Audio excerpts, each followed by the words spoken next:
Impact factor होता क्या है, जानना जरूरी है।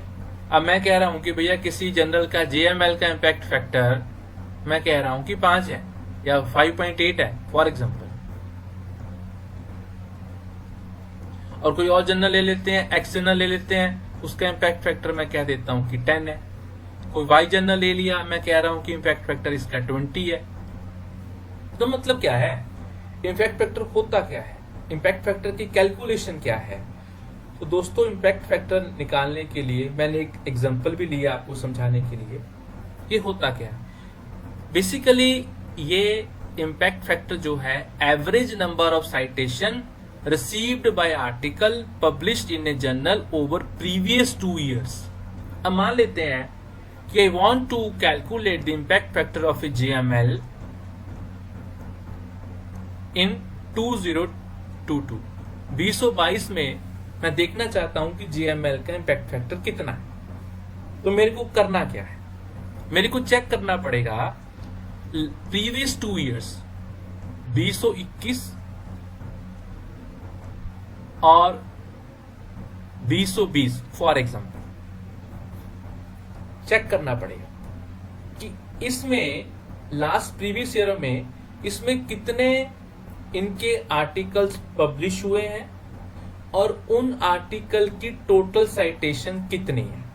अब मैंने ये मान लिया कि 2021 में जर्नल में 200 आर्टिकल पब्लिश हुए हैं और 22 में मान लेते हैं 150 आर्टिकल पब्लिश हुए हैं। तो टोटल आर्टिकल हो गए 200 plus 150 it is equal to 350। तो टोटल भैया आर्टिकल पब्लिश हुए हैं 21 और 22 में 350। ओके, और इन आर्टिकल की टोटल साइटेशन कितनी है, टोटल साइटेशन है 1000।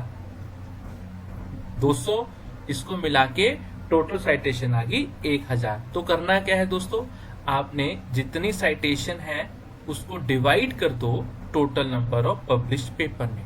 तो आपका 23 में जैसे अगर हम 21-22 की बात करें तो 23 का डाटा आ जाएगा। मैं आपको बात कर रहा हूं 22 में, तो 21-20 का डाटा लेना है। तो 23 में इसका जो अप्रोक्सीमेटली हमने निकाला है इम्पैक्ट फैक्टर 2.86 आ गया। बहुत बढ़िया है, 2.6 गुड नंबर।